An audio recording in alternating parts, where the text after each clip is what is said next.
Hey everyone, I'm so glad you're here. Please like and subscribe to the channel to give me more motivation to tell more interesting stories. Now, let's begin. You wake to the warm Mediterranean sun gently spilling across your face, birds chirping like they've just invented music, and your neighbor's rooster screaming like it owns the world. Welcome to Pompeii, an ancient Roman city that doesn't know it's living on borrowed time. You stretch, yawn, and pad across the mosaic floor of your domus, stepping past a half-eaten fig and a cat that is absolutely not yours. The house smells faintly of olive oil, old wine, and the perfumes your aunt keeps exporting from Alexandria.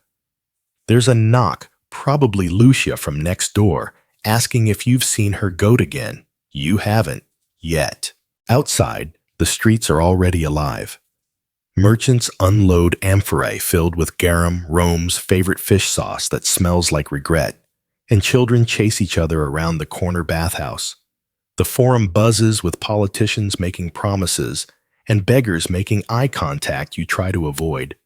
There's talk of a new theater production, more taxes, and oddly enough, rumors that the ground has been shifting in the night. You notice it now. A tremor. Just a small one. The kind that makes your wine ripple slightly in its cup and sends a pigeon fluttering off the statue of Jupiter. But you shrug. Earthquakes are just part of life here. The last big one 17 years ago cracked a few walls and knocked over some columns. Nothing to worry about. Righties. You make your way to the bakery. The air smells like warm bread and ambition. The baker nods at you while poking loaves with a stick that looks suspiciously like it once belonged in a gladiator's hand. He asks if you've heard the latest news. Someone claims smoke is rising from Mount Vesuvius. You turn to glance at the mountain, and yes, there's a thin thread of dark gray curling into the sky. Probably a cooking fire, someone says. Or a sacrifice gone wrong. People shrug it off. Historians still argue whether the people of Pompeii truly understood the mountain was a volcano. The word volcano didn't even exist yet. It would be born from this very event. The mountain to them was a sleeping giant, yes, but one that brought fertile soil and fresh spring water, not death. By mid-morning, the animals start acting strange. Your neighbor's chickens won't stop flapping. Dogs whimper in corners, and Lucia's missing goat has reappeared, but it's head-butting walls. Somewhere, someone jokes that Pluto must be angry. Someone else quietly whispers a prayer to Apollo.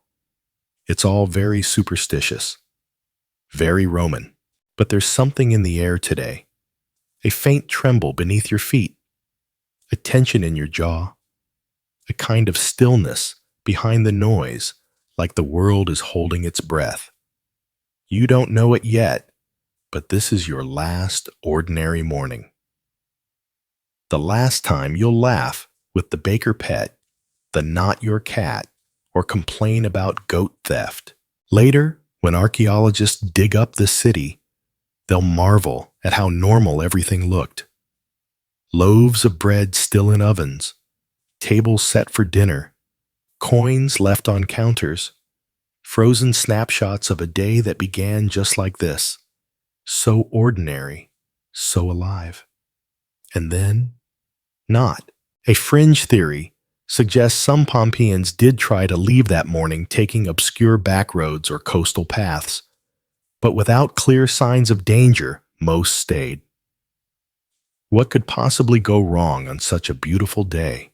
You stand at the edge of the forum now, watching the sun climb higher, casting golden light over temple roofs and marble statues.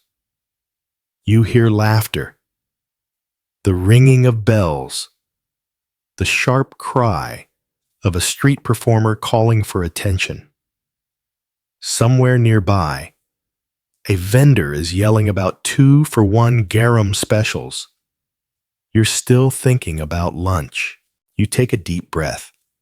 The air is crisp clean, for now. You decide to head into the forum, because that's what you do on a day like this.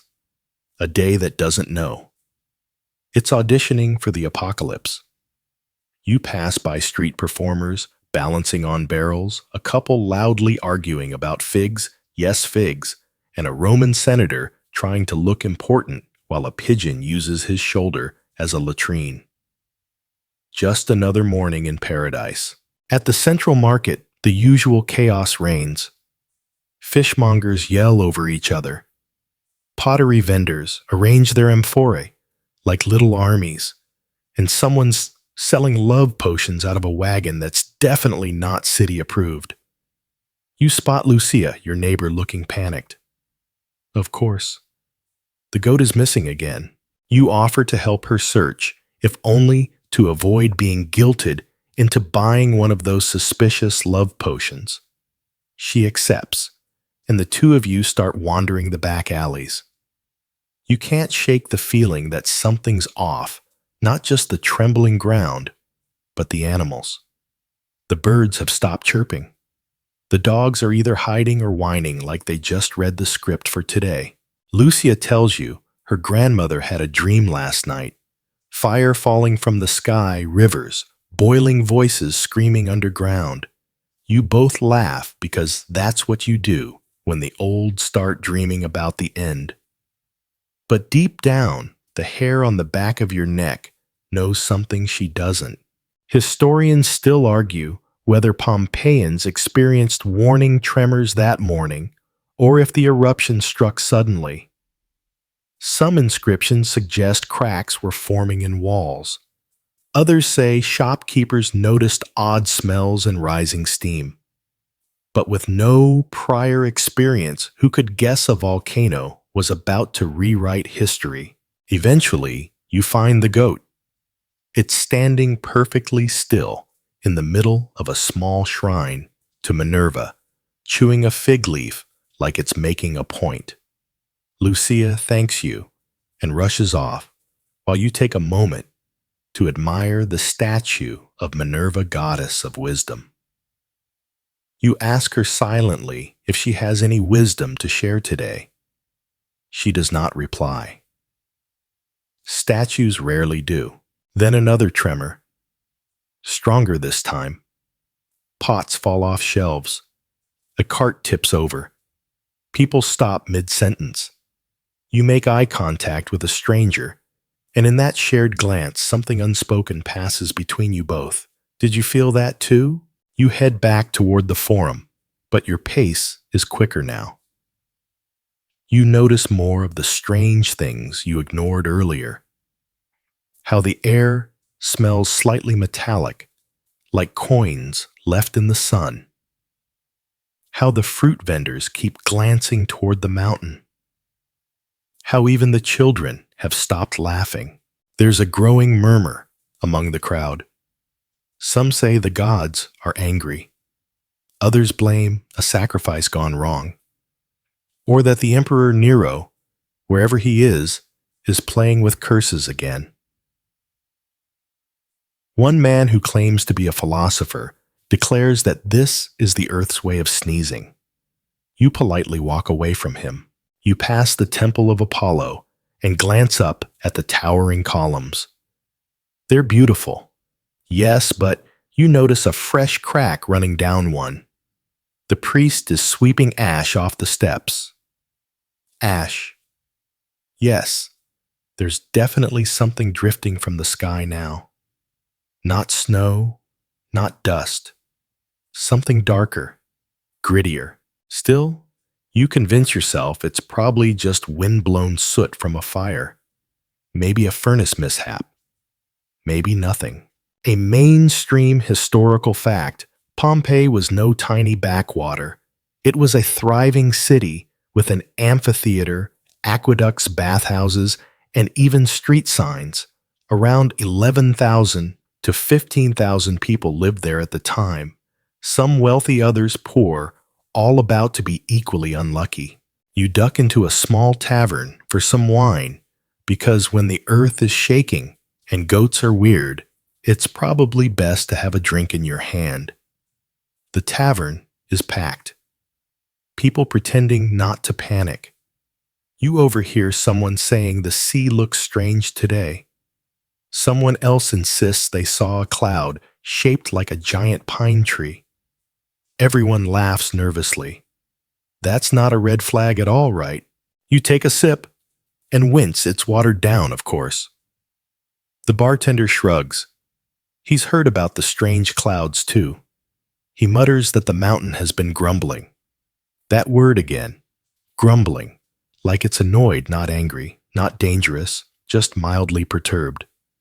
Everyone wants to believe that, including you. A fringe tidbit, some Roman women used a paste made of crocodile dung as sunscreen, which is maybe more disturbing than the volcano right now. History, as it turns out, has no shortage of questionable decisions. You step back out into the street. More ash. The tremors are coming more frequently now, light jittery shudders that seem to pulse through your bones. The forum bells begin to ring out, not for celebration, but as a signal. People are starting to evacuate, or at least they think they are. You look once more at Mount Vesuvius. The sky above it swirls in unnatural patterns, and that pine-shaped column of smoke is no joke. It's growing, thick, rising fast. The mountain isn't grumbling anymore. It's speaking, and the city still isn't listening. You take one last look at the sunlit forum, and you start to run. You run, not full speed, not yet, but fast enough to outpace the doubt creeping into your bones. Others are running too, though no one wants to admit it. They say things like, "Just heading home to check on my cousin," or "I need to grab some coins from under the mattress," but everyone's eyes say something else entirely. What is happening?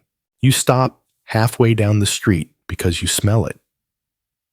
A new smell.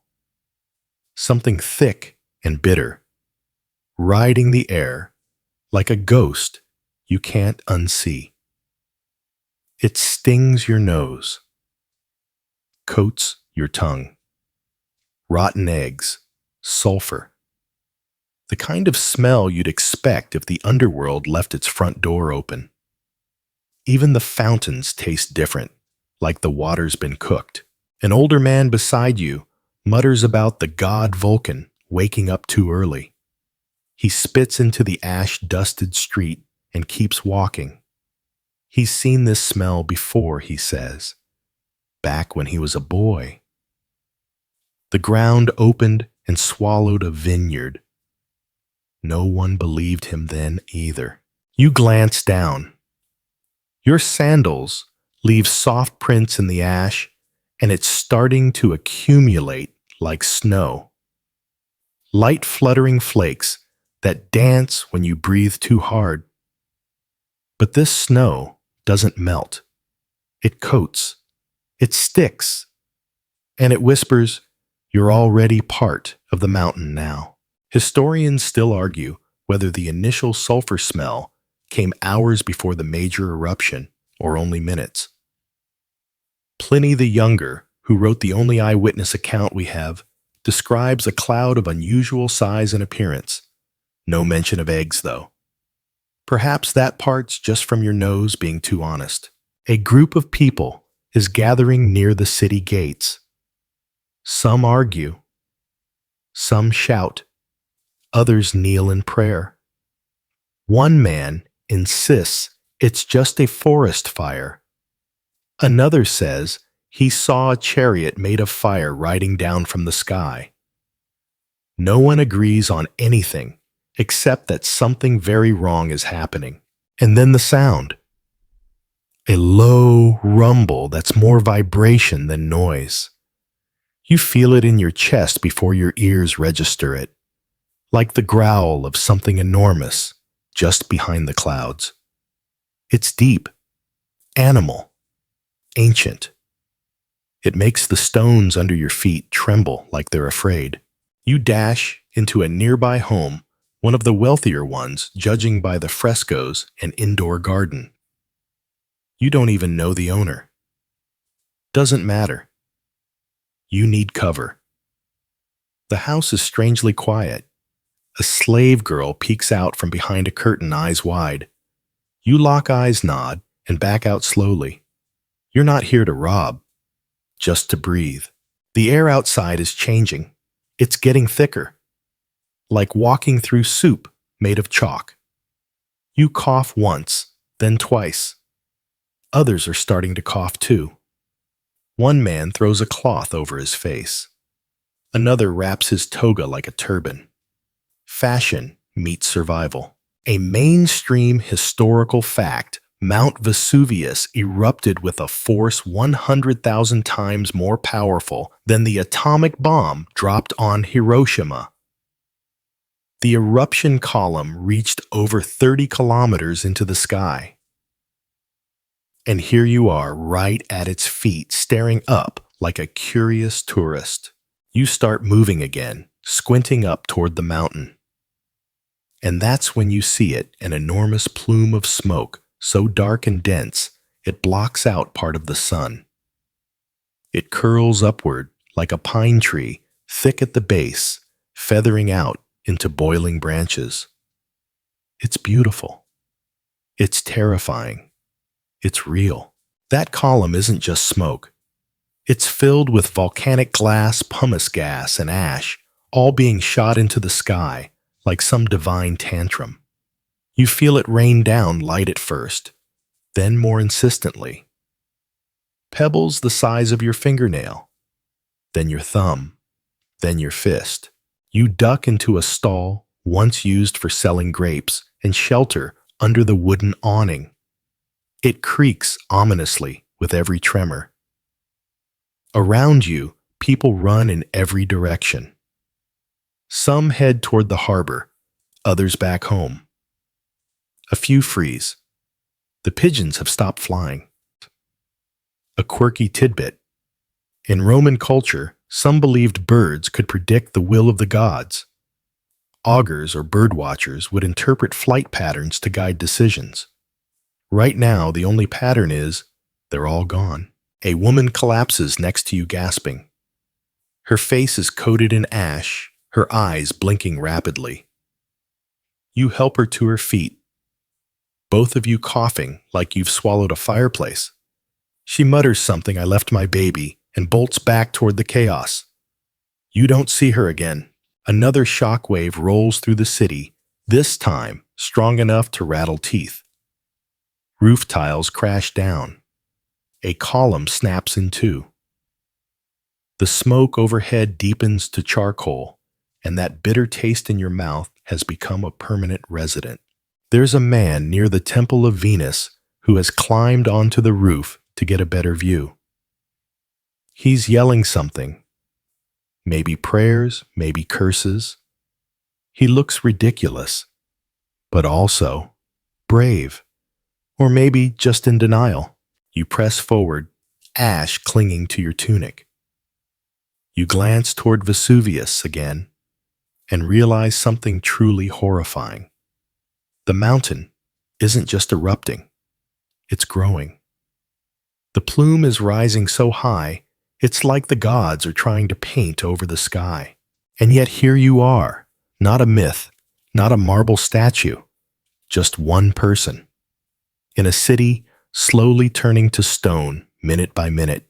You don't remember when you stopped walking and started staggering. But here you are, limping past toppled fruit carts and half-collapsed columns, trying to outrun the sky. Noon has come and gone, and you wouldn't know it. The sun's gone missing behind a curtain of ash and smoke, turning the city into a strange gray dream. Shadows flicker without light. Faces smear with soot and terror. You pass a statue of Bacchus, god of wine, and someone's tied a cloth over his face, like even the gods shouldn't breathe this air. Above you, Vesuvius roars louder. It's not a single sound. It's a chorus. Cracks growls thunder. One scholar, centuries later, will describe it as the voice of a world ending. And frankly, that's generous. You think it sounds more like 1,000 lions fighting 1,000 drums. Historians still argue whether this was the first major pyroclastic surge or just the initial fallout of ash and pumice. Some believe a partial column collapse occurred early, sending a searing flow down the side of the mountain, but it didn't reach Pompeii just yet. Others insist this was still the light phase. If this is light, you think may the gods keep the dark. You duck under the arch near the gate to Herculaneum Road. A group of townspeople huddles in silence. A mother clutches a bundle, too still to be sleeping. A baker you know, Felix, offers a cracked jug of water. His eyes are empty, but his hands still move out of habit or hope. And then it starts snowing again. But not white, no. This snow is gray and sharp, like powdered bone. You feel it sting your cheeks and slip into your sleeves. You shake it off, but it clings. It wants to stay. A quirky tidbit. Roman engineers were so precise that many of Pompeii's streets were angled for optimal drainage, allowing rainwater and now ash to flow downhill. It's working oddly enough. You follow the slope, watching rivers of sludge pour down toward the lower city. You stop. The air is getting harder to drink. Breathing is like sipping soup, with a fork pointless and frustrating. People start wrapping wet cloths over their faces. You do the same, tearing part of your tunic and spitting on it. It's not elegant, but it's survival. The city feels smaller now. Not because the buildings have changed, but because the sky has pressed everything downward. The clouds hang so low, you could almost reach up and smear them with your fingers. And behind it all, the mountain moans. It's a sound you'll never forget. Or maybe you will. Maybe no one will remember any of this. You reach the amphitheater, the pride of Pompeii, where gladiators once battled for cheers. Today, it's a holding pen for panic. Families camp under stone archways, huddled beside animals' cargo and whatever treasures they could carry. A priest chants somewhere in the distance, hoping the gods are tuned in. You look around and think this place, once roaring with applause, now only whispers whispers and the crackling hiss of falling ash. A mainstream historical fact. The eruption began on August 24th or 25th in the year 79 AD, though scholars now debate the exact date. For centuries, August 24 was considered the official day, but a recent find, a charcoal inscription dated October, has reignited the debate, which just proves even 2,000 years later, the mountain still keeps secrets. You help an elderly woman move her sack of belongings, mostly dried beans, and a wooden comb. She thanks you in Latin that sounds older than the bricks. She says she doesn't want to leave. Her children were born here. Her husband died here. If the mountain takes me, she whispers, at least I'll be home. You don't argue. There's nothing to say. You just nod and leave her to her ghosts. Another tremor hits sharp this time. Violent. A statue near the gate cracks clean, in half the top crashing down and sending people scattering. You look up. The sky is no longer just dark. It's angry. Flashes of lightning fork through the ash cloud, volcanic lightning born from static and chaos. The gods are scribbling in the sky. You press on, but it's getting harder to see, harder to think. Your thoughts move slow, like walking underwater. People scream around you, but the sound feels distant. Your ears are stuffed with pressure, with dread. The street you're on, once polished, lively, lined with vendors, now looks like the ruins of a dream. The ash is ankle deep, then knee, then thigh. Every step is a struggle. You pass a wine shop, its sign hanging sideways. Inside, shattered amphorae bleed their last. You hear someone call your name. You turn, but the ash blinds you. You stumble toward the voice, only to find no one.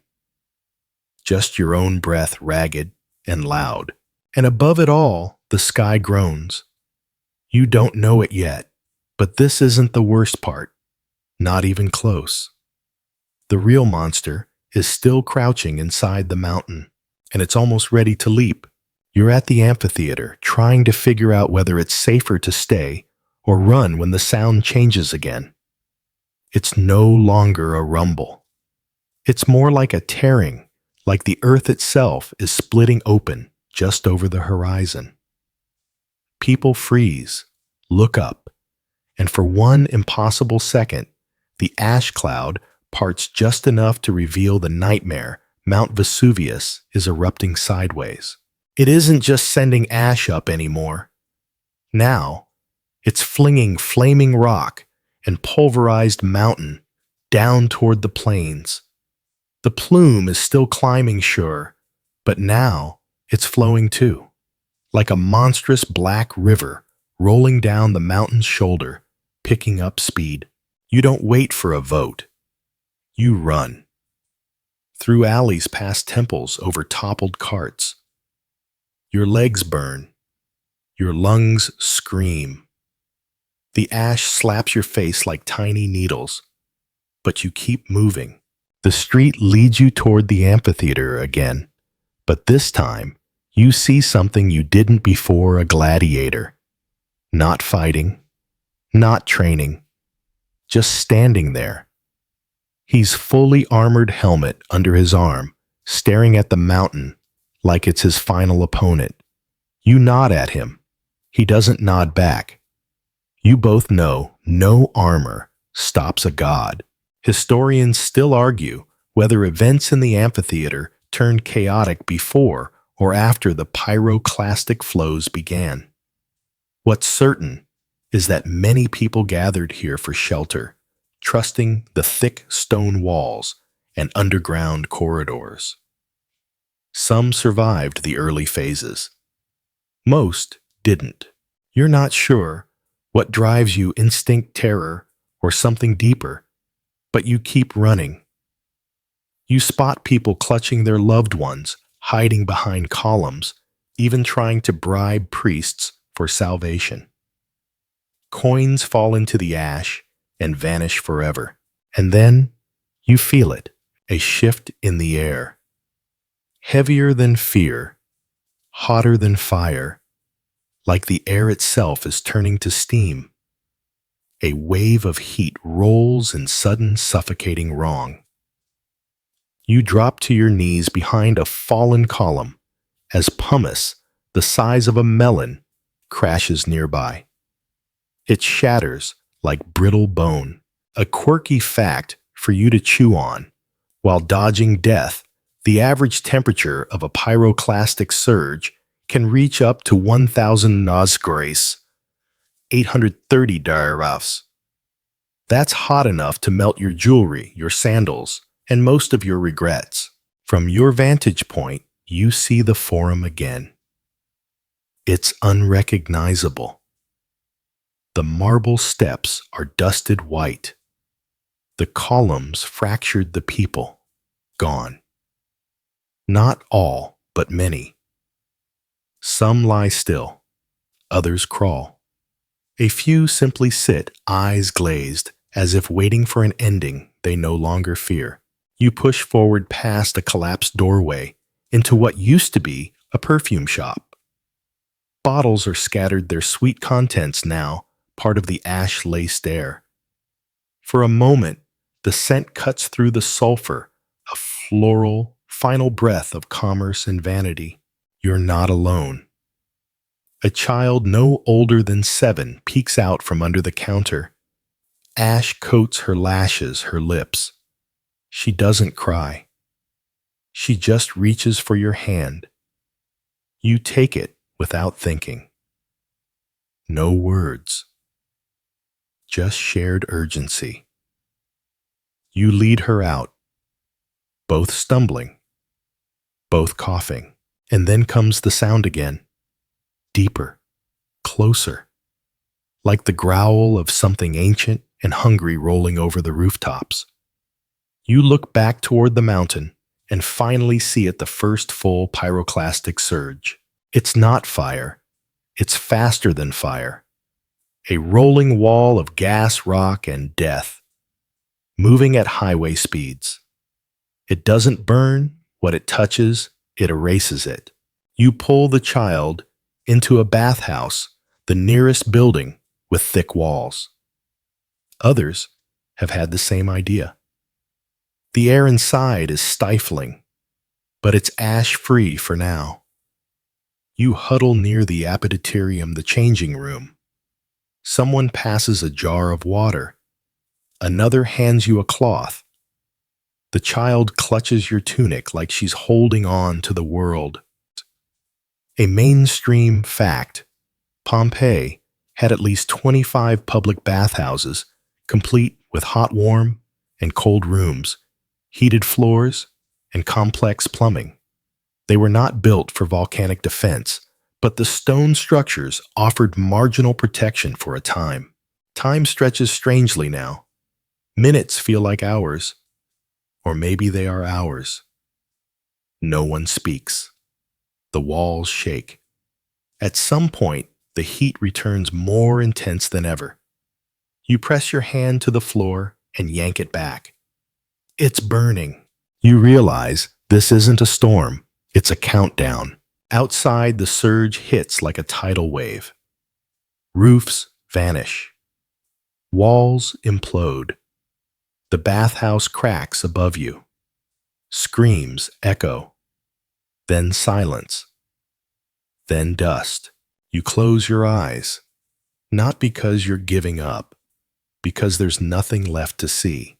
You don't know how long you've been lying there, curled on the hot floor of a bathhouse with a child wrapped in your arms, heart hammering like a gladiator's war drum. The roof above hasn't caved in, not completely, but chunks have fallen. One cracked a statue of Venus straight through the chest. Fitting. The air is heavier now, not just thick with ash, but with silence. Not the peaceful kind either. The kind that comes after screaming stops. The kind that makes you feel like the only living thing in a city that used to breathe. You sit up slowly. The child is asleep or unconscious. Her tiny face is gray with soot, but she's still warm. That's hope, right? Warmth equals life, at least for now. You tear another strip of your tunic, dampen it, with the last few drops from a shared water jar, and gently press it to her lips. She stirs. You think maybe there's a chance. You're wrong, of course, but it's a beautiful lie to hold for a while. You peek outside, and you see it, your street, your bakery, your forum buried beneath a blanket of gray. Everything is still. The ash has settled like snow, softening the city's edges, quieting its voice. But it's not peaceful. It's posthumous. Historians still argue whether this stage, the ashfall phase, lasted 6 or more hours before the final pyroclastic surges began.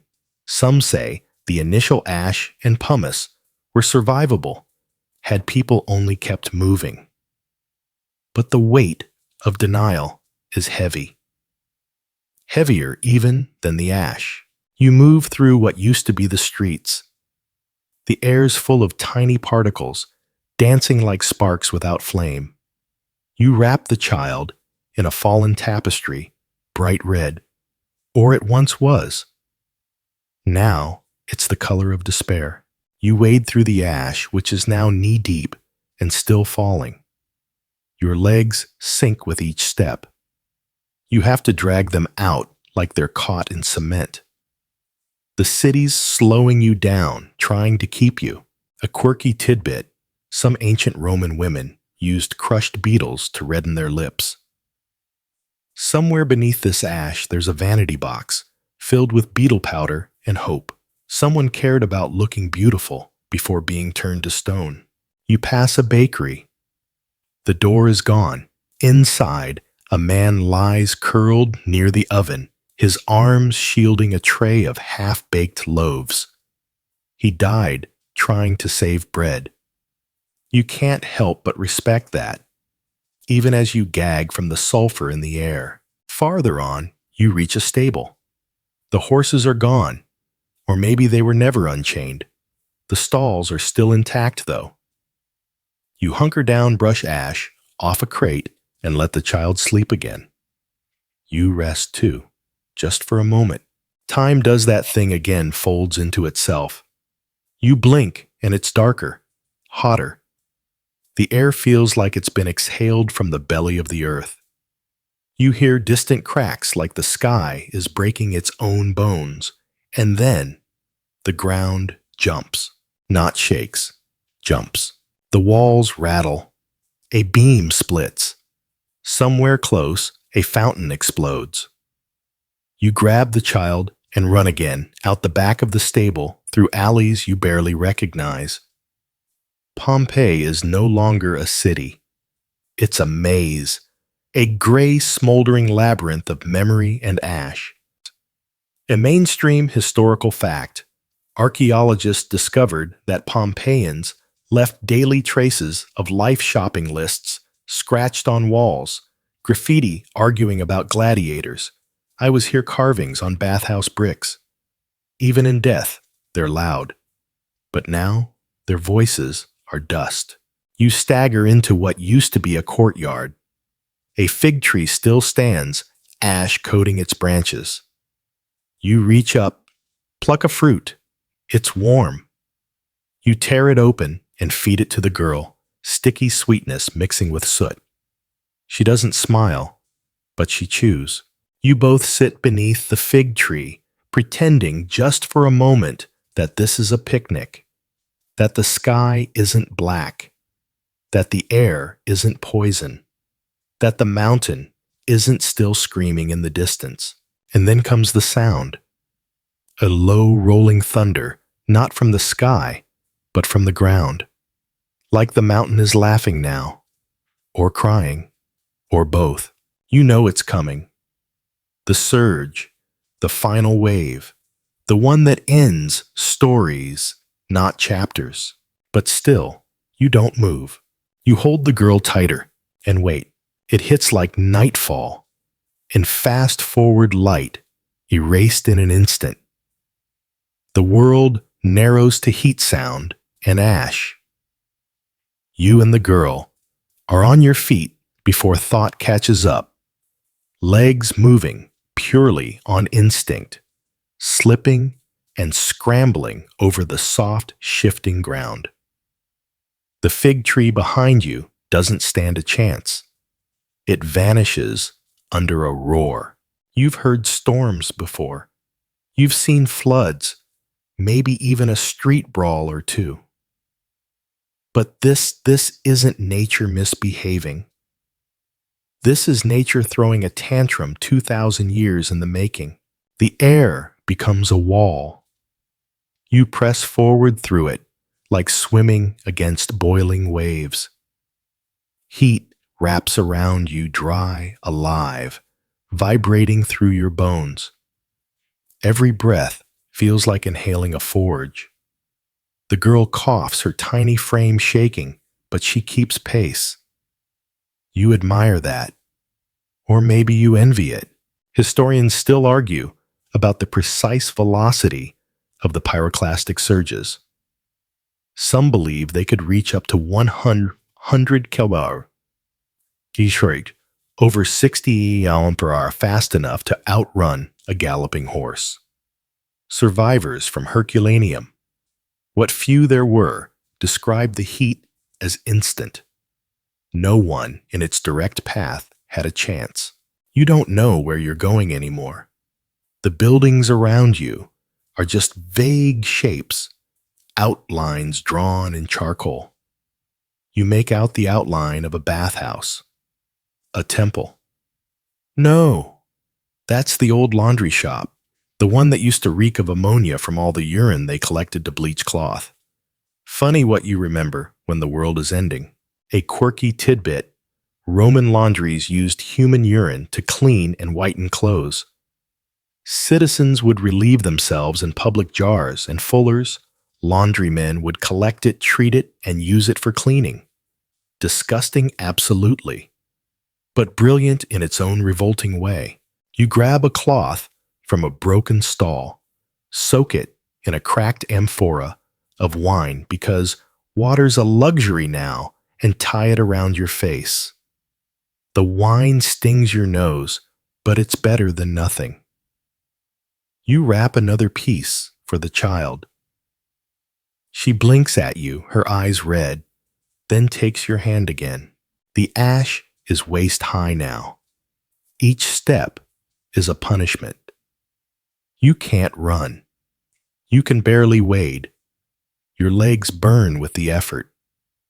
You reach what used to be a fountain square, the one with the dolphin statue. It's broken, snapped in half like it was made of sugar. You remember tossing a coin there once. Maybe it's still at the bottom, buried in grit. The girl stumbles. You scoop her up, cradling her against your chest, stumbling forward, blind. You're not sure if you're moving anymore or just dreaming in place. Everything's the same color now. Sky-ground buildings, hope. All one unbroken gray. A mainstream historical fact. When archaeologists later unearthed Pompeii, they found bodies frozen in position. Some crouched, others lying down, many with arms over their faces. The ash hardened around their forms, preserving their final moments like statues. Centuries later, plaster casts would be poured into these voids, bringing back the shapes of the dead. You trip on something, a stone, a fallen beam, maybe a body. You fall hard, shielding the girl as best you can. Your elbow hits stone. Pain flares. She whimpers, but then quiet, not real quiet. There's still thunder, still cracking and groaning from the heavens and hell below. But around you, the surge has moved past. It's chasing some other street now, some other soul. You cough violently, then crawl behind a wall into a recessed doorway. You huddle there, your back against the warm stone, the girl shaking beside you. Time stretches again. Minutes, hours, you don't know. The air gets hotter, then cooler. The ash falls faster, then slower. You drift in and out of something, not sleep, not waking. A kind of stunned pause, where memory tries to process what instinct already knew. You hear something. Footsteps, voices. You look around the edge of the wall, squinting through the haze. It's a group of people. 5, maybe 6. Covered in ash. Faces wrapped. One has a baby strapped to his back. Another clutches a statue, possibly a god, possibly a keepsake. You want to call out, but your throat rebels. So you raise a hand instead. They see you. One of them, a woman, rushes over. She kneels beside you, offers water. You nod, eyes wet. She checks the girl, then nods too. You're still alive. You're going to try again. Together you all rise and walk slow, stumbling a caravan of shadows. No one speaks. There's no need. You all understand survival isn't a destination. It's each footstep. Behind you, Pompeii groans one last time, a great stone sigh, and then it starts to disappear. You and your small, ash-covered band of survivors move like ghosts. There's no road anymore, only gray dunes, swallowing the city's layout. The girl clings to you silently, her face pressed against your chest. No more tears, just breath. Shallow, hot, fragile. Ahead, someone yells the bakery, and you realize you've looped, not escaped, not yet. You've come back to where it all began, where warm bread once meant morning, where comfort once rose with yeast. Now, the shop leans sideways, its roof half gone, its oven cold. But inside, there's food, a miracle. On a scorched wooden shelf, loaves, real ones, half-baked, yes, but intact, still edible. You don't know how long they'll last or how long you'll last, but for now, the smell is a memory of peace, and that's enough. You break one in half, hand it to the girl. She eats in slow, mechanical bites. Someone else finds dried olives, a jar of spoiled garum. No one even complains about the smell. Hunger changes your standards. You sit on the cracked floor and eat with strangers. There's no table, no plates, no words. Just chewing and coughing and hope. A quirky tidbit. Pompeii's bakeries were impressively advanced for their time, with stone mills, built-in ovens, and counters for displaying bread. Archaeologists discovered carbonized loaves, still resting in ovens, complete with baker's stamps. You look around the bakery and spot those stamps now, faint, barely legible, under Soot's cellar slave of Quintus. That's the thing about this place. Even the loaves have names and stories. You think of Sealer, the baker slave. Did he escape? Was he trapped like you? Did he run with dough still rising? Or did he stay, trying to feed one last customer? Historians will never know. They'll just find the bread preserved like a photo in stone. The floor trembles again, lighter this time. Not a roar, not the end, just the mountain flexing its muscles like it's still not finished. You press a hand to the girl's shoulder. She's still eating. You almost smile. Historians still argue whether Pompeii's destruction happened in a single day or across two. Some ash layers suggest an overnight pause between the first eruptions and the final surges. But to you, time no longer works that way. It's been one long burning breath since the mountain first spoke. One of the group, a young man with soot in his eyebrows, wants to move toward the harbor. He claims he saw a path clear enough to escape. Others hesitate. Rumors swirl that boats capsized, that the sea boiled, that the gods themselves are patrolling the waves. You remember stories from childhood, how Poseidon could strike the coast with a flick of his trident, how Pluto could reach up through cracks in the earth and drag you down. But those were bedtime tales. This is real and far worse. Still you rise. Because standing is a kind of victory. You adjust the girl on your hip, take one last bite of warm bread, and follow the group outside. It's darker now, and quieter, not because the eruption has stopped, but because it's slowing gathering strength. That's how the mountain works. It waits, then strikes, then waits again. You shuffle past collapsed walls and melted statues. At a corner shop, a wooden sign still swings barely. It reads, "Venus baths your beauty reborn." You want to laugh, but it comes out as a wheeze. A mainstream fact. Many of Pompeii's bathhouses were gender segregated with ornate frescoes, underfloor heating, and cold plunge pools. They were places of both hygiene and gossip, essential to Roman daily life. And now, just ash-filled ruins. You see a mural flaking off one of the walls, a scene of nymphs dancing in a forest. One of them looks exactly like your sister. Or maybe your mother. Maybe it's just the ash playing tricks. Still, you stop and look. You want to remember something beautiful. Suddenly, one of your group shouts, "Up ahead, an alley's clear." You hurry. The girl clutches your tunic tighter.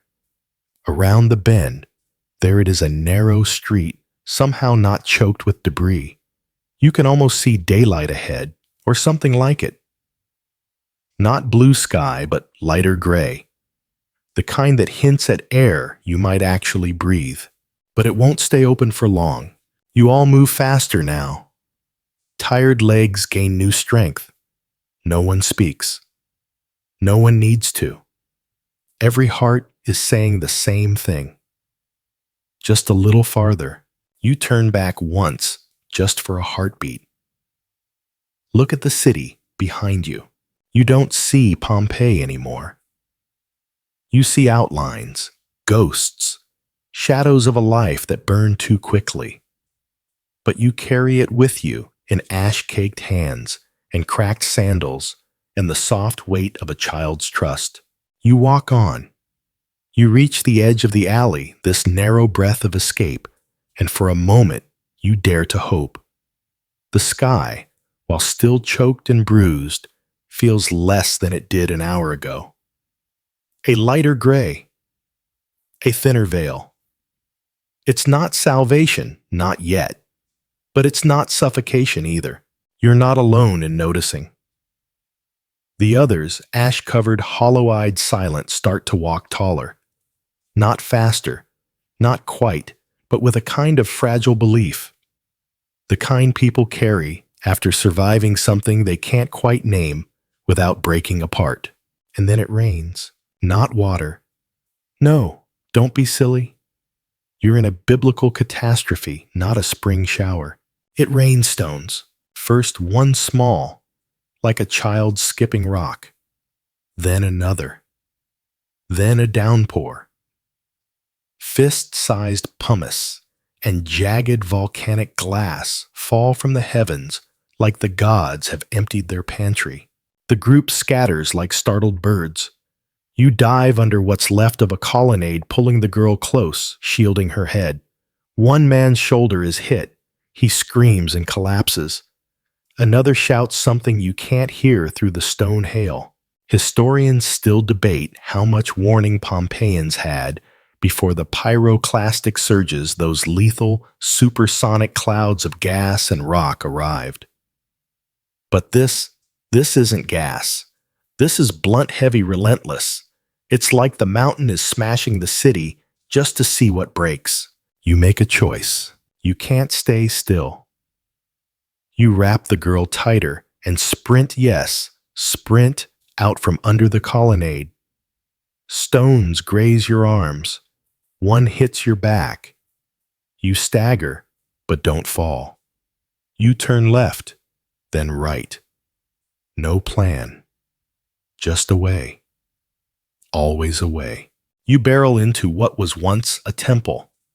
The columns are cracked but upright. Inside, several others are taking shelter. A wine merchant, a potter, a priest with blood running down his face. The priest is chanting. Not a prayer, a list, names, possibly of the dead, possibly the gods, possibly both. A quirky tidbit. In Roman rituals, names held power. To mispronounce a god's name during sacrifice was a serious offense. Some believed it nullified the ritual entirely. Here, the priest's voice is shaky, unsure. If the gods are listening, they're probably confused. The girl whimpers in your arms. You hush her, gently brushing ash from her eyelids. Her eyes flutter open, lock with yours. She nods. Brave, quiet, trusting. You wonder who she is, whose child, what family she belonged to, whether they're gone, whether you're now her family. The ceiling groans. A beam shifts. One man bolts just in time to be struck by a falling stone. His cry is brief. Then nothing. The rest of you don't speak, not even the priest. You move again, out the back, through a garden, or what used to be one now, a mud-gray mess of crushed ivy and half-buried statues. You trip on a buried foot. Someone's, a woman maybe. You don't check. You can't afford to check. The harbor's not far, someone whispers. You follow them. Whether it's true doesn't matter. Belief now is oxygen, a mainstream historical fact. When Vesuvius erupted, Pliny the Elder attempted a rescue mission by sea. He never returned. His nephew, Pliny the Younger, watched from across the bay and later described the scene in letters, our only eyewitness account. His words, a black and dreadful cloud, broken with rapid zigzag flashes. You see that cloud, now parting above the city, revealing layers like a cake made of nightmares. Thunder booms overhead. Lightning dances sideways. The mountain pulses dark and jagged. Not a place. A god with no face. You pass another group. One man clutches a sack of coins. Another drags a goat on a rope. The goat is ash-colored now. Like everything. You want to tell them to drop it all to run faster. But what right do you have? You're carrying a child. They're carrying their reasons. You hear something new screaming, not terror, command. You round the corner and see them soldiers. Roman, half-armored, soot-covered, helping people toward the coast. You hesitate. Will they let you pass? Will they take the girl? But then one sees you. He gestures, urgently. This way, he shouts in Latin, "Move now." You do. You follow him and the others through shattered archways, down cracked steps, toward what looks like a miracle, the distant outline of boats. Only there's a problem. The beach isn't the beach anymore. It's higher. The eruption pushed the sea back, or the land up, hard to say. The water is farther than it should be. Boats lean awkwardly on dry sand. Some have capsized. One smolders. Still people climb aboard. Push. Shove. Plead. You reach the sand, your legs giving out beneath you. The girl cries now, not loud, but enough. You hold her tighter. A soldier helps you to your feet. Another takes your arm. You're not safe. Not yet. But you're close enough to start believing again. You never thought dry sand could feel like a finish line. But here you are stumbling across it, your legs trembling beneath the weight of survival and the child wrapped around your ribs. The beach stretches wide and uneven, carved up by chaos littered with scorched debris, overturned carts, and people who didn't quite make it to the boats. The boats. There are a few still upright smaller vessels, fishing skiffs mostly. The larger ones have already gone or were never seaworthy to begin with. Some sit too high above the receded shoreline, stranded like beached whales on a funeral plane. A group of soldiers is shouting, organizing the crowd, waving people aboard, dragging the frozen and injured toward what's left of hope. You squint through the haze. The sun is there somewhere hidden behind clouds that still crackle with fire and vengeance. But it's trying. It's trying. A soldier waves at you. He doesn't smile, but his eyes soften when he sees the girl. He lifts her from your arms, like passing a secret, hands her to another woman already on a boat, then reaches down for you. You almost say no. Almost say you're fine, but your body betrays you with a wobble, and you let him help. You're on board. The boat rocks beneath you. Not with waves, there aren't many now, but with the weight of desperate passengers, shifting, clinging, praying. A mainstream historical fact. When Vesuvius erupted the coastlines around Pompeii and Herculaneum shifted dramatically, the intense seismic activity and pyroclastic flows altered the landscape, pushing water lines inland and lifting shorelines. For centuries, historians couldn't even find Herculaneum. It was buried so deep it vanished from maps. You don't need a map. You're already lost in every way that matters. Behind you, someone screams. You turn to see a man sprinting down the sand carrying a wooden box. Not gold, not food. You see what's inside: scrolls, paintbrushes, a wax tablet. His life's work, maybe. He trips, drops the box. A scroll unrolls in the wind like a white flag. He doesn't stop for it. The boat lurches forward. People cry out. The sailor at the tiller curses in Greek. The oarsmen start rowing. You're leaving Pompeii. No one cheers. No one claps. Some people weep, but mostly there's just the rhythmic splash of oars breaking through ash-dusted water. You glance back once. The city is shrouded now. Not in smoke alone, but in distance. Emotionally exiled. The way someone you love looks different after they betray you. Beautiful, but no longer yours. A quirky tidbit. Some Roman scholars believed volcanoes were gateways to the gods, or even entrances to the underworld. Mount Vesuvius, they might say, didn't just destroy it, open something. A passage, a memory, a warning. The girl, now safe on the lap of the woman next to you, leans her head on the woman's shoulder. The woman strokes her hair gently. You realize you never even asked the child's name. You still don't. You're not sure you could bear to know it now. The boat creaks. The shoreline fades. The plume still towers over everything like a god's middle finger raised in the face of every human plan. And still, you breathe, slowly, deeply, painfully.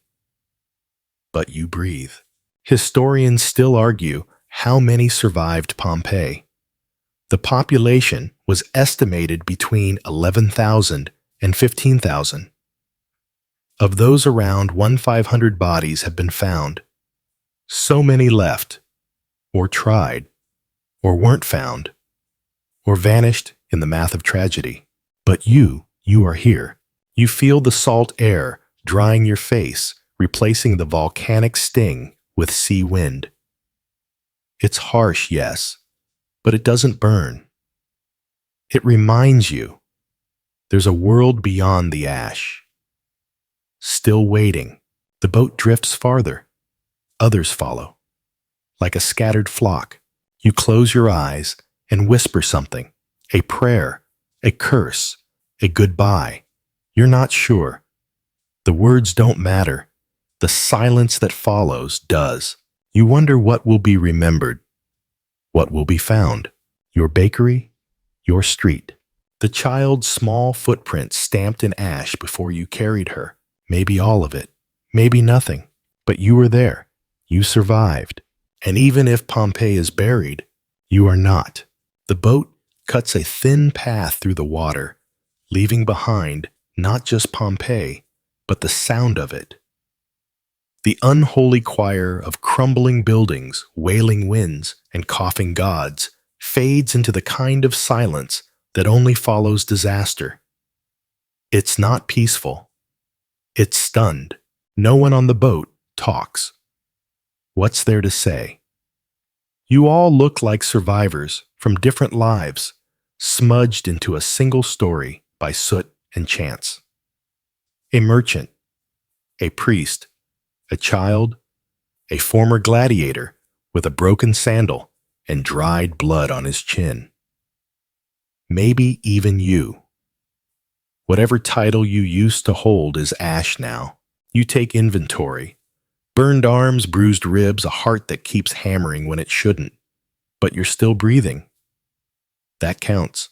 The girl is asleep again, curled against the woman who helped lift her aboard. Her face is relaxed, despite the black film on her cheeks and the occasional shiver in her chest.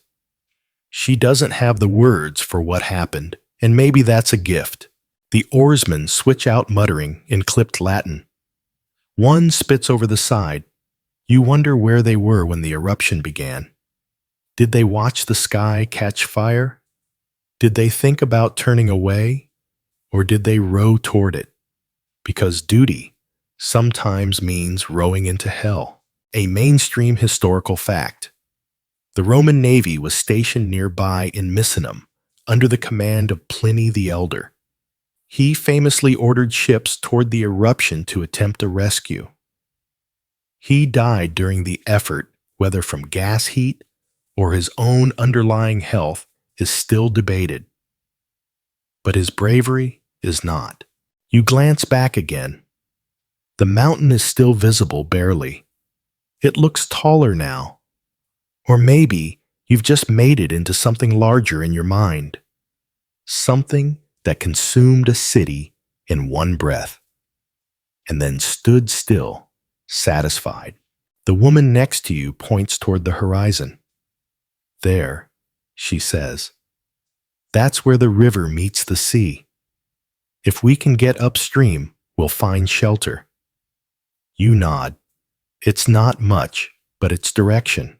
You lean back against the boat's side. It creaks, with every wave, every oar stroke. The sun is slipping lower, somehow still there, still pretending this day is like any other. You pull a fragment of tile from your tunic pocket. You forgot it was there. It must have come from the bakery wall, still warm when it landed on your chest. It's simple red clay rough edge, but it's a piece of home. A piece of a world that no longer exists. You wonder, will anyone ever believe this happened? Will they walk those streets one day and understand? Will they stand where you once did, buying bread, chasing goats, smiling at neighbors, and know? Historians still argue whether Pompeii was remembered immediately or forgotten entirely. Some records hint at oral stories passed down. Others suggest it was lost beneath ash for centuries, a whispered myth until rediscovery. A city suspended in time, erased, then remembered. You imagine someone digging one day, pulling back layers of earth and soot to find your bakery, your mosaic floor, maybe even that loaf of bread left in the oven. Still there, still stamped, still waiting. You close your eyes and imagine the moment when light breaks into darkness, when someone sees what was once your life and gasps. A quirky tidbit. When archaeologists first excavated Pompeii in the 1700s, they were shocked not only by how well preserved everything was, but by the graffiti. One wall reads, "Celadus, the Thracian, makes the girls sigh." Another, "We all stink. No one showers." Pompeii wasn't just a tragedy. It was also a comedy, a market, a flirtation, a daily life. Just like yours. The girl stirs. You touch her forehead, still warm. The wind picks up. The boat rocks slightly harder. You hold on to the edge with one hand and your tile with the other. It's sharp enough to cut, but comforting. Like proof. The sailor up front yells land and a few heads lift. Far ahead, a bend in the shoreline. Trees, a dock, a handful of people waving cloths. It's not home, but it's not fire. You sit up straighter, blinking through grit. You're going to step off this boat into a place that hasn't been buried. And for the first time all day, the thought doesn't terrify you. The boat scrapes against the muddy bank with a gentle crunch, and for a moment, no one moves. Maybe it's disbelief. Maybe it's the kind of sacred pause survivors share, the fragile silence that hangs between catastrophe and whatever comes next. You step off last, still clutching the tile, still unsure whether your legs will hold. They do. Barely. The girl walks beside the woman, now holding her hand. She glances back at you once, as if to confirm you're real. You nod. You don't smile. Not yet. The dock isn't much, some cracked wood planks, lashed together with fraying rope, a few crates stacked like they were forgotten before the world changed. But there are people, not many and not confident. Just villagers from farther inland, wide-eyed and ash-dusted, handing out water in chipped cups and blankets that still smell of sheep. One older man, a shepherd maybe, places a hand on your shoulder. From the coast, he asks. You nod.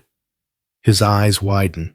He says nothing else, just moves aside like opening a door for someone who's walked through fire. A mainstream historical fact. Refugees from Pompeii did survive and settle elsewhere. Inscriptions show names that appear later in nearby towns, sometimes with a note ex Pompeiis, meaning from Pompeii. The disaster scattered lives like seeds, and some grew again. A woman offers you bread. It's soft, too soft. Your teeth expect the crunch of soot. Your tongue doesn't quite trust sweetness anymore. You chew slowly, adjusting, remembering what clean tastes like. You sit down under a scraggly olive tree. Your body screams. Your mind hums with static.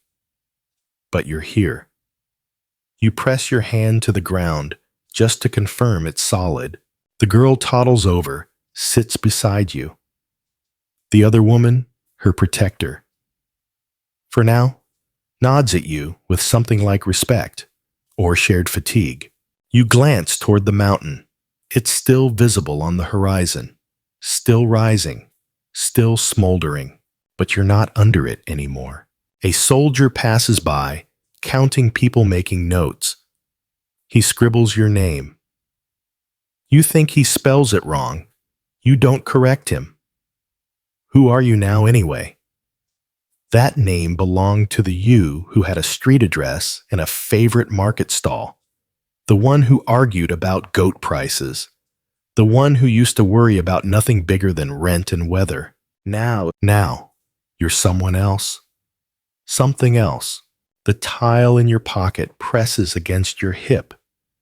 You slide it out and study it. Just a jagged corner of something once ordinary. A roof, a floor, a bakery sign. Hard to tell, but it's yours. A relic from a life that no longer exists, except in memory. A quirky tidbit. Roman funeral rites often involved placing coins in the mouths of the dead to pay Charon, the mythical ferryman of the underworld. Archaeologists have found these coins in Pompeii, placed not by myth, but by hands that believed in something beyond the ash. You wonder if someone will find your coin someday, your bakery, your tile. Will they understand? Will they think you were rich, poor, famous, forgotten? Will they get it all wrong? Or will they kneel in the dust, trace the edges of your life and whisper, "This was someone. This was real"? You hope for that. Not statues, not monuments. Just that whisper. You rest your head against the tree and close your eyes. You don't sleep. Not yet. But the weight on your chest is lighter.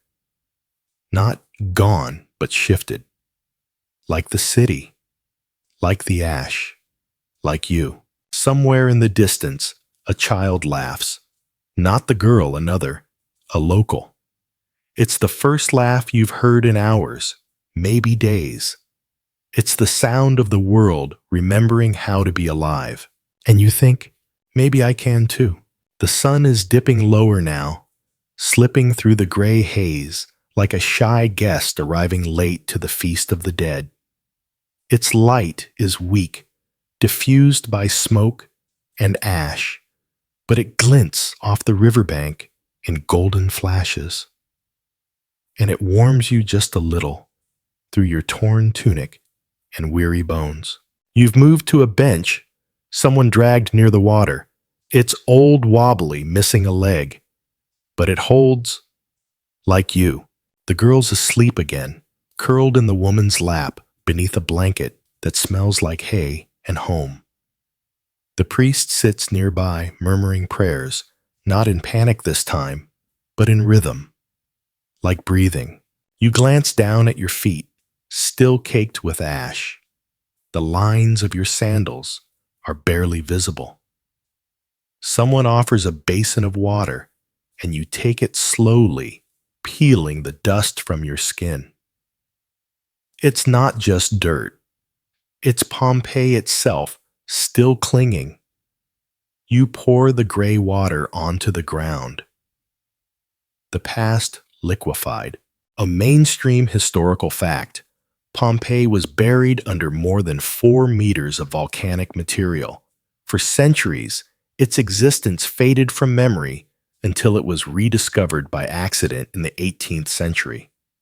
Workers digging a water channel struck painted walls, and history gasped. That gasp will come later, long after you're gone. For now, you watch smoke coil in the distance like a dying serpent. Vesuvius still exhales, not roaring now, just smoldering. The monster full for the moment. People speak in low tones. Some ask where they'll go next.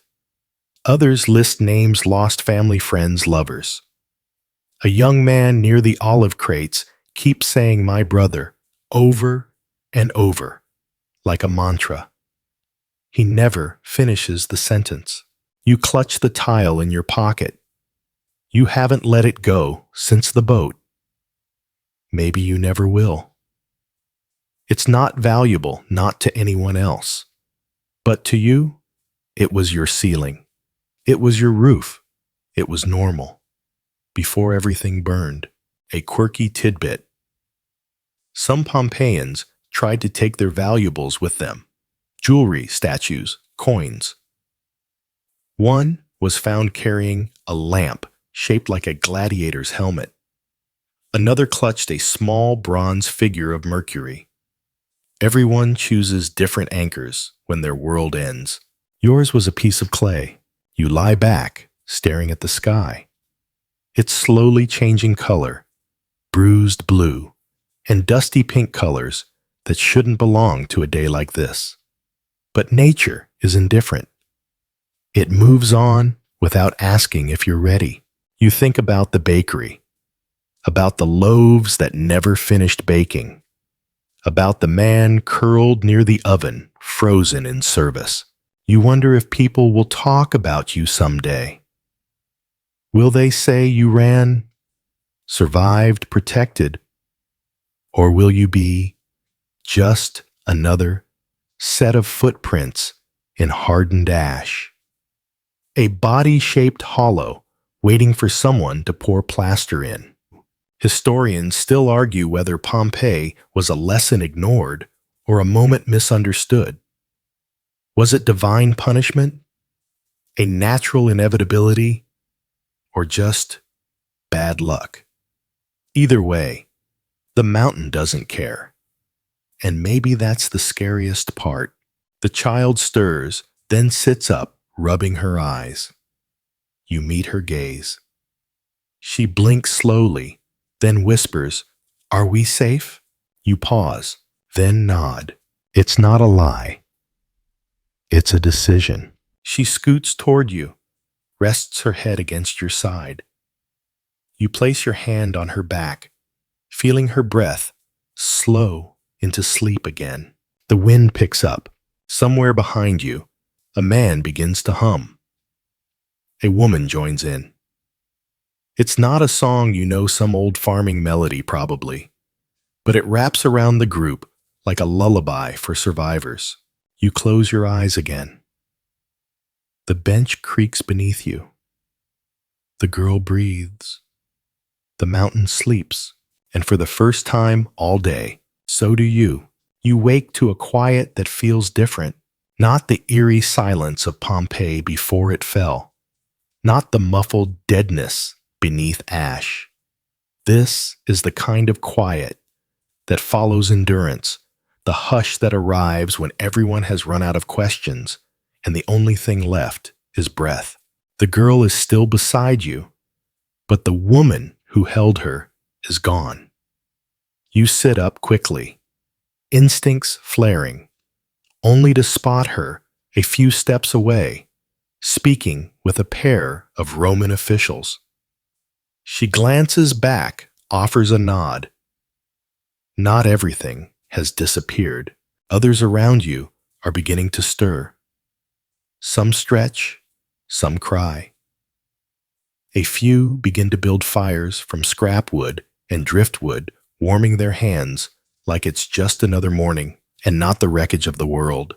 You stand slowly, your joints stiff like the ash has started to calcify inside you. You brush your tunic, wipe your face, and join the movement toward a makeshift camp being organized under a canvas tarp tied between olive trees. A mainstream historical fact. After the eruption, the Roman Empire made no sweeping declaration about Pompeii. There were no mass rescue operations or rebuilding campaigns. The city was declared unusable, abandoned, and slowly forgotten as survivors scattered across the region. You're among those survivors now, stateless, cityless, just a shape in the dirt, a voice in the soot. Someone hands you a small wooden tablet and a stylus, an official trying to record names, origins, needs. You hesitate before writing. What do you even say?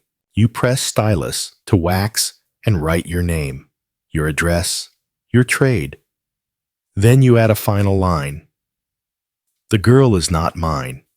You don't know why you include it. Maybe because it's true.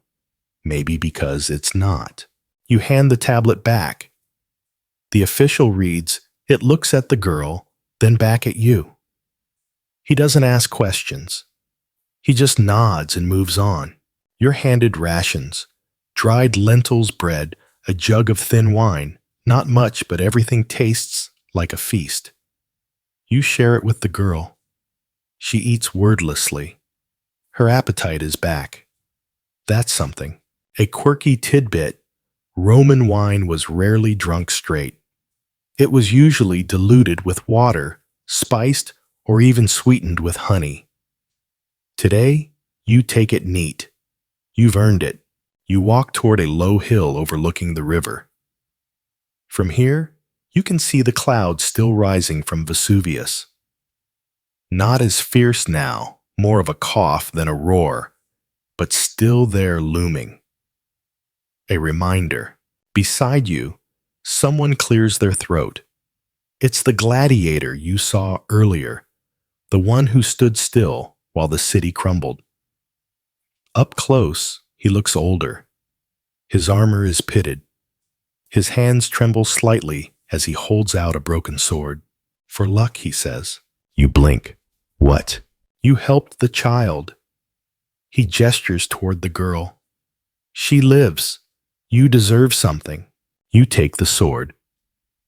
It's heavy-dulled, snapped near the tip. Useless in battle, but not meaningless. You nod, and he walks away without waiting for thanks. You sit on the hill sword, in one hand tile in the other. You think of your street again, your bakery, your neighbor's goat. The walls you painted, the olives you traded, the song your mother used to hum when cleaning the atrium tiles. Gone, all of it, but not lost. Not if you remember. Historians still argue about what was preserved in Pompeii, its architecture, its economy, its social hierarchies. But what they don't always mention is what wasn't preserved: voices, laughter, arguments, kindness, the simple sound of footsteps in a hallway that no longer exists. You close your eyes and try to recall them all, not because you're afraid of forgetting, but because you're afraid no one else will ever know. The girl tugs on your sleeve. You open your eyes. She points to a group of children skipping rocks by the river. She doesn't speak, just looks at you as if asking permission. You nod. She runs off, feet light hair, catching the dusk light in gold strands. She laughs just once, but it rings out like a bell. Clear, defiant, alive. You smile, a real one, because maybe, just maybe, that's the sound Pompeii will leave behind. Not the roar of a mountain, but the laugh of a child who survived it. The stars come out slowly, one by one, tentative and dim, behind the lingering veil of ash. They don't sparkle tonight. They blink. Wounded light in a wounded sky, but they're there. And you stare up at them like they're old friends finally returning to visit. You lie back in the grass on the low ridge, the broken sword beside you, the shard of roof tile still resting on your chest. The girl is curled up a few steps away, now tucked beside the other children under the olive tarp. She's safe for tonight. The air has changed. It still carries the scent of smoke and sulfur, but now it mixes with earth, with dew, with the faint, clean breath of night. You inhale slowly. You don't cough. Behind you, the camp flickers. People pass food share blankets, murmur stories. One man carves a wooden amulet. A woman hums a lullaby that drifts across the grass like incense. You run your thumb over the tile's edge. You know the mountain has quieted for now, but it hasn't died. Vesuvius will never die. It sleeps waiting to write another ending for another city on another day. A mainstream historical fact: Mount Vesuvius erupted again many times. In 1631, in 1906, in 1944. Each time claiming lives, reminding Italy and the world that it was not finished. Today, millions live in its shadow. Perhaps always will. Still in this moment, you feel distance, not just in miles, but in meaning. The monster is no longer above you. It's behind you. You imagine your home, the one buried beneath tons of ash, the bakery, the oven, the mural on the wall. You wonder if the loaves turned black, if the walls cracked inward, if anyone will ever uncover it, dust it clean, and understand what it once was. A quirky tidbit. When Pompeii was rediscovered, archaeologists found graffiti On nearly every surface walls, gates, even statues. Some were profound, others profane. One simply read, "I was here, and I had a good time." You think about carving something into this tile, something to last, but you don't. You just keep holding it, letting its silence say everything. The girl stirs again. You rise, drape a cloak over her, adjust the sack beneath her head. She doesn't wake. You stay there a long time, watching, listening, breathing. The priest eventually finds you. He stands for a moment in silence, then says, "We'll rebuild." You nod. "Not Pompeii," he adds softly, "but something, somewhere." You don't answer. Because maybe it doesn't matter where. Maybe what matters is who rises. You look out across the river one last time. The stars are clearer now. The wind is gentler. The fire inside your chest that once burned with panic now flickers with something softer survival. Tomorrow, the journey begins again. You'll have to find new shelter, new food, new names, maybe even new gods. But for tonight, you have this: a sword no longer needed, a tile from a home that no longer stands, and the sound of a child breathing beside you. You lie down again, this time without fear, and sleep finds you quietly, fully, finally. The firelight softens, flickering lower with each passing hour. Around you, the camp quiets, not with dread this time, but with rest. A different kind of silence takes hold now. Not the silence of endings, the hush of healing. You shift slightly on the hillside, the cool earth beneath you, a firm living thing. It doesn't tremble. It doesn't burn. It just is. And for the first time, in what feels like forever, that's enough. The stars overhead grow brighter, no longer hidden behind ash, but gently reclaiming their place. The mountain, once so loud and alive, has grown faint, like a distant memory. You still see it. You'll never unsee it, but it's no longer a god shouting. It's a shadow, and you've walked free of it. Somewhere nearby, someone breathes a prayer of thanks. Another stirs the embers of the fire. The girl sleeps soundly. Now, her hand curled around the hem of your tunic. She doesn't need to hold on tightly anymore. She trusts you'll still be there when morning comes. And you will. You close your eyes again, this time slower, longer. There are no visions, no falling ceilings or surging ash. Just the warmth of night, the hum of survival, the faintest whisper of olive leaves dancing above you. You survived Pompeii. And though the city is gone, buried and sealed in time, you carry it with you. Not as ash, but as memory, as proof, as breath. Sleep settles over you, gentle and full. The world does not end tonight, and in the soft exhale of wind and stars, a single truth remains.